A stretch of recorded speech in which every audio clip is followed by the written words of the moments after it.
Live from New Delhi, you're watching DD India Live, India's voice to the world. I'm Mark Lynn. Namaskar. Coming up in the next 30 minutes. Israel deploys tanks in the north, warning of possible ground operations in Lebanon. Benjamin Netanyahu to address the UNGA amid a rising international chorus for a ceasefire. India's bid for a UN Security Council permanent berth gets more backers during the UNGA's general debate. Japan is set to get a new prime minister. The former defense minister, Shigeru Ishiba, wins the ruling party's leadership contest and hopes to end deflation. And Helene, the typhoon roars through Florida and Georgia as one of the most powerful storms to hit the United States. 2 million homes and businesses left without power.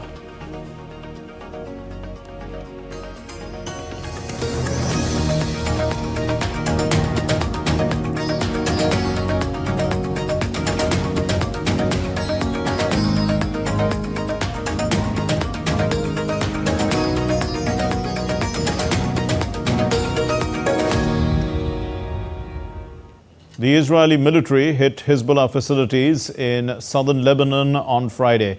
Israeli forces released video which showed multiple airstrikes on Hezbollah infrastructure at various places. Israeli military said that it had destroyed a launcher that was used to fire rockets on Haifa. Now, military also, in fact, they struck Hezbollah terrorists in areas of Beit Lif. And Israeli tanks also and armored vehicles were seen in the country's north on Friday to assist any possible cross-border ground operation in Lebanon.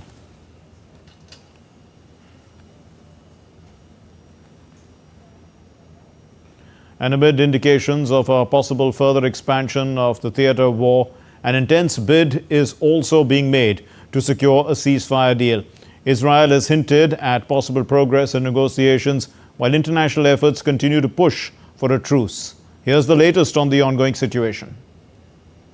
Amidst Israel and Lebanon conflict, Israeli Prime Minister Benjamin Netanyahu has hinted at a possible ceasefire with Lebanon in the coming days. On Friday, Netanyahu confirmed that Israeli teams had engaged in discussions about US ceasefire proposals with Lebanon, with further talks scheduled. He expressed appreciation for US efforts in facilitating these negotiations. In a statement, he said, "Our teams met to discuss the US initiative and how we can advance the shared goal of returning people safely to their homes. We will continue those discussions in coming days." However, earlier Israeli Prime Minister Benjamin Netanyahu on Thursday had asked the Israeli troops to continue fighting with full force in Lebanon. Israeli Foreign Minister Israel Katz too said there would be no ceasefire in the north, where Israeli jets have been carrying out the heaviest bombardment against the Iranian-backed Hezbollah movement in decades. Meanwhile, Lebanon's Foreign Minister Abdullah Abu Habib renewed his call for a ceasefire between Israel and Hezbollah. On Thursday, he warned that Lebanon is facing a crisis that threatens its very existence as the conflict escalates. And we reiterate today our call for a ceasefire on all fronts so that it will be an opportunity and a prerequisite towards the full-fledged implementation of Resolution 1701 of the United Nations Security Council, which has been effective in establishing a relative degree of stability in the south of Lebanon since the end of the July War of 2006, up until 7th October 2023. On the international stage, ceasefire negotiations are gaining momentum. The US and France are pushing for a 21-day truce, with talks continuing on the sidelines of a United Nations meeting in New York. Canada has also joined calls for an immediate ceasefire, adding to growing international pressure. The escalation of tensions that we see today is devastating. We demand that all parties do what is possible to protect the civilian population and to allow humanitarian aid to reach those who need it. I'll be clear. We must reach a ceasefire now.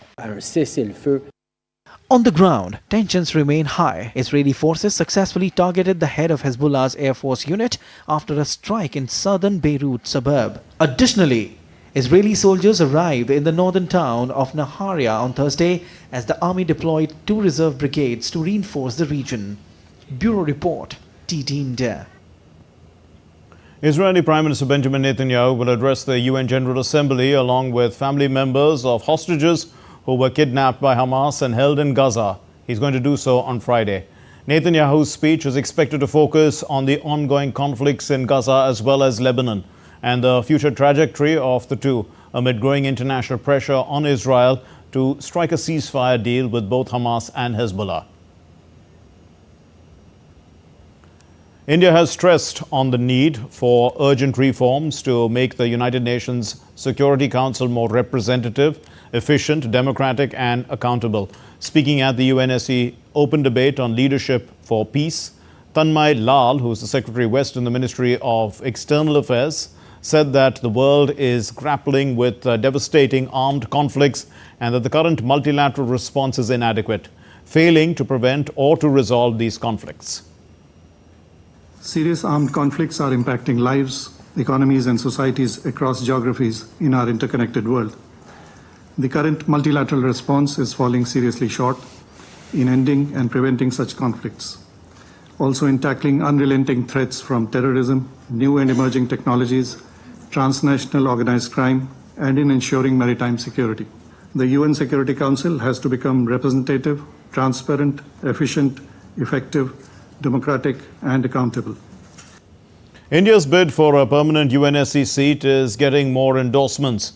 Besides Russia, world leaders including UK Prime Minister Keir Starmer, the Portuguese Prime Minister Luis Montenegro, they've joined the French President Emmanuel Macron's backing for India's permanent candidature in the UNSC in line with the External Affairs Minister Jai Shankar's standpoint at UNSC, that's of UN reforms. Now, it may be recalled only 5 countries, that's the United States, China, Russia, France and the UK have permanent seats so far in the UNSC. The need for reform of the United Nations, especially United Nations Security Council, has long been felt as to effectively address its functioning in the contemporary world order. In fact, during the recently held Summit of the Future at the United Nations in New York, India's Prime Minister called for urgent reform of the institutions of global governance, including the UN Security Council. Success of humanity lies in our collective strength, not in the battlefield. और वैश्विक शांति एवं विकास के लिए global संस्थाओं में reforms आवश्यक है. Reform is the key to relevance. India's External Affairs Minister Dr. S. Jaishankar also echoed the same sentiment of reforming the United Nations and giving representation to Asia, Africa and Latin America, as well as Global South in the UNSC. Expansion and proper representation in the permanent category is a particular imperative. Asia, Africa and Latin America, the Global South, cannot continue to be shortchanged. They must be given their legitimate voice. Real change needs to happen and happen fast. India's bid for permanent seat at the UNSC has been supported by France at the UNGA session. France, as I reiterate here, is in favour of the Security Council being expanded. Germany, Japan, India, Brazil should be permanent members. The current structure of the United Nations Security Council is confined to just 5 permanent members which have veto powers. These are United States, China, France, Russia and the United Kingdom. Presently, India has the support for its bid to be permanently represented in UNSC from the following countries. So by and large, India's stature in the world has been recognized by all the important organizations, and its bid for permanent membership of United Nations Security Council has been backed by a majority of countries, and it is only a matter of time when India's quest for an equitable, just rules-based international order with a voice of Global South, Africa, Asia and Latin America will be heard in the highest echelons of the world body. Bureau Report, DD India. News from Japan now, and the incoming Prime Minister Shigeru Ishiba held a press conference after winning the leadership of the ruling Liberal Democratic Party. And speaking to the media, Ishiba said that the country needs to come out of deflation. He said that more effective methods will be explored to lower the impacts of rising cost of living and the focus on wage growth. Now, an immediate impact of Ishida's win as the LDP's new leader was a buoyant yen, trying to recover from previous losses. In order to realize an increase in wages that will exceed surging cost, we aim to further accelerate new capitalism pledge. We need to fundamentally exit a deflationary spiral. Personal consumption accounts for about 54% of our GDP. If personal consumption does not increase, the economy will not get better. We cannot resolve the deflationary spiral. Well, moving on, the US President Joe Biden and the Vice President Kamala Harris, they have introduced new executive actions which are aimed at addressing gun violence in the United States. During a White House event, Biden signed an executive order which focused on reducing the psychological impact of active shooter drills in schools and addressing the increased use of 3D printed devices that convert guns into automatic weapons. The announcement marks the one-year anniversary of the White House's Office of Gun Violence Prevention, which Harris leads. A task force has been created to assess these threats, and with a reported the report is expected within 90 days.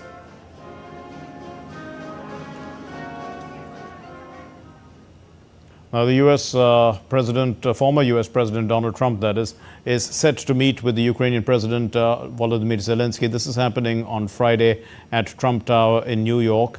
The Republican nominee's announcement followed Zelensky's events at the White House on Thursday. Trump's comments came after Zelensky wrote to Trump asking for a meeting to discuss Ukraine's pursuit of a just peace. Now, Trump also raised the idea of making a deal with Iran, which aimed at ending hostilities if he is elected president. Earlier, the Ukrainian president held talks with the U.S. President Joe Biden at the White House on Thursday. The U.S. president announced more aid, that's $8 billion in military assistance for Ukraine. The aid includes the first shipment of the precision-guided glide bomb. It's called the Joint Standoff Weapon, with a range of up to 130 kilometers, and the medium-range missile gives Ukraine a more weapons, in a sense, more power. The upgrade to its weapons it's using in a strike against Russian forces, allowing Ukraine to do, to strike at some distance, at safer distances. Zelensky thanked Biden for the same. I'm proud to announce a new $2.4 billion package of security assistance. I've also directed the Pentagon to allocate all the remaining security assistance funding that has been appropriated to Ukraine, period, by the end of my term, which is January 20. We deeply appreciate that Ukraine and America have stood side by side from the very first moments of this terrible Russian invasion. Your determination is incredibly important for us to prevail. Zelensky also met the U.S. Vice President Kamala Harris at the White House on Thursday. Harris said that the U.S. will continue to provide security assistance to Ukraine, stressing that the proposals that would give up large parts of Ukraine's sovereign territory are proposals for surrender, not peace. Meanwhile, Zelensky emphasized the urgent need to bolster Ukraine's air defenses, stating that it would save thousands of lives and reduce Russian terror to zero. The United States cannot and should not isolate ourselves from the rest of the world. Isolation is not insulation. So then, the United States supports Ukraine not out of charity, but because it is in our strategic interest. We will continue to provide the security assistance Ukraine needs to succeed on the battlefield. We have to end this war. We need a just peace, and we must protect our people, Ukrainian families, Ukrainian children, and everyone from Putin's civil. And we are grateful to America for supporting Ukraine all along. We need to urgently strengthen Ukraine's air defense to save thousands of lives and reduce Russian terror to zero. It's achievable. Thank you again. Thanks, America. Thanks to you, Madam Vice President. Moving on to the latest in the Russia-Ukraine conflict, 3 people died and 14 were injured in a drone strike by Russia on the southern Ukrainian town of Izmail on Friday. The drone attack caused several fires and damaged buildings and trees. Rescue workers tried to control this blaze. It was caused by the strike, and a 5-story building, in fact, was struck by a Russian missile in the central Ukrainian city of Kryvyi. 1 person died and 5 others were injured. The missile damaged 23 private houses, 3 apartment blocks and an educational facility. Several people are feared buried under the rubble. Still to come here on DD India Live. US reports that a Chinese submarine sank earlier this year. And India jumps 42 spots in 9 years, ranks 39th in the Global Innovation Index 2024.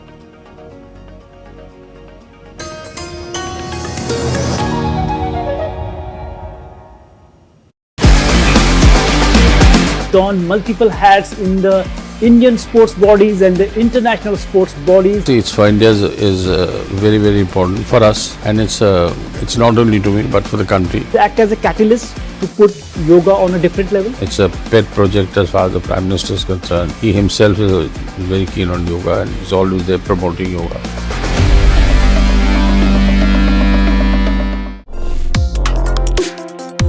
Complex issues, hidden agendas, twists and turns, strategic games. We think all dots are linked. We just need to connect them. Join me every week as I connect the dots to unravel hidden designs in statecraft, mysteries, and decode issues that matter to you. Watch Connecting the Dots with me at these times on DD India.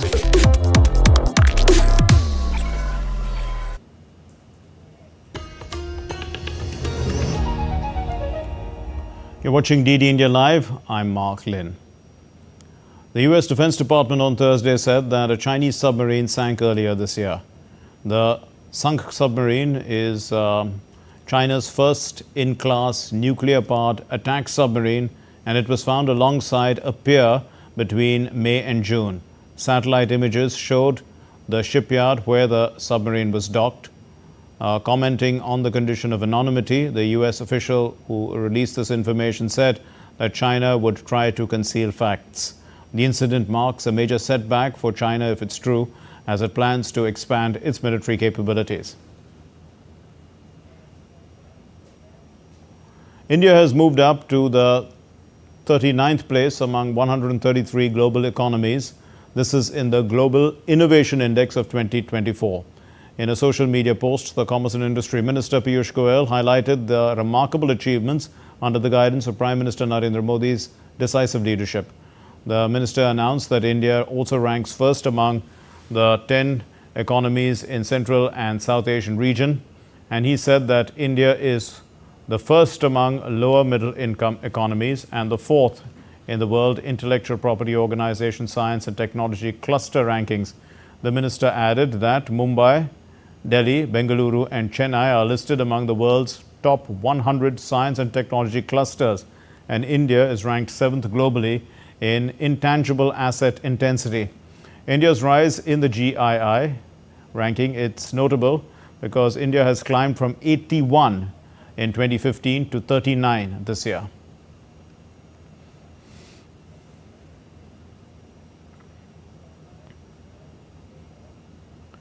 India's Sports Minister Mansukh Mandavia gave an insight into what he calls a silent revolution taking place in India's labour force, driven by Prime Minister Narendra Modi's policies.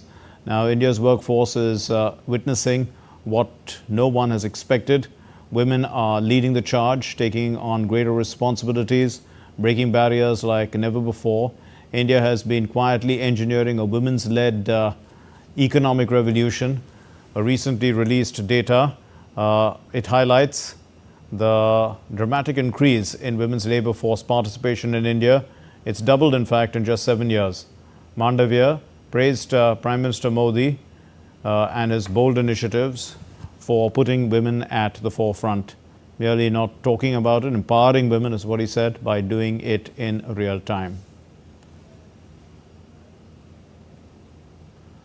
The 5th edition of the India-Oman joint military exercise Al-Najah, it came to an end on the 26th of September in Oman. The closing ceremony was attended by officials and members from both contingents. A joint live fire demonstration was also held, which is the culmination of the bilateral exercise that began on the 13th of September. The highlight of the event was the state-of-the-art made-in-India equipments, including drones and real-time surveillance and ballistic shields for room intervention as well as hostage protection. While the exercise improved joint tactical skills of the contingents, it also deepened the bilateral military relations between the countries.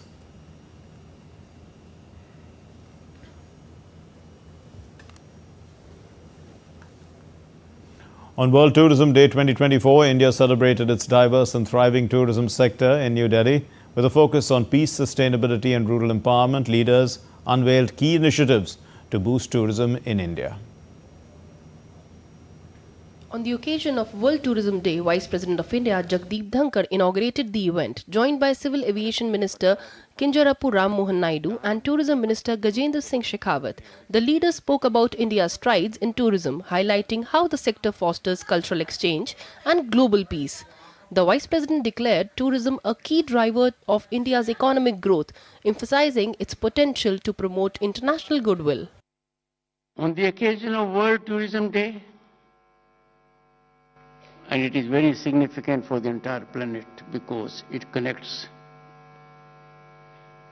those bonds of humanity which are much needed at the moment. My greetings. This is an event to celebrate the profound impact of tourism on global economic development, social progress and cultural exchange. Transformation that has taken place in last decade by doubling the number of airports, having world-class infrastructure of connectivity, railroad, various facets of it, highways, express highways that match the best in the world. Minister of Tourism lauded the government's decade-long efforts to reform tourism. Significant investments were made to upgrade transportation infrastructure, including the incredible India 2.0 campaign and the introduction of e-visa facilities, which are attracting more international visitors. Ecotourism and sustainable practices have also been prioritized. Tourism is the sector which connects us all and bridges out the gaps between the cultures and the nations. पिछले वर्षों में जिस तरह से माननीय प्रधानमंत्री जी के नेतृत्व में भारत की तरफ देखने का नजरिया बदला और भारत को एक मोस्ट डिजायर्ड डेस्टिनेशन के रूप में स्थापित करने में हमें सफलता प्राप्त हुई है. Minister of Civil Aviation spoke on the role of aviation in tourism, emphasizing the massive expansion of airport infrastructure in last 10 years. Strengthened safety regulations and sustainable aviation practices are crucial as air travel continues to be a fundamental link in boosting tourism.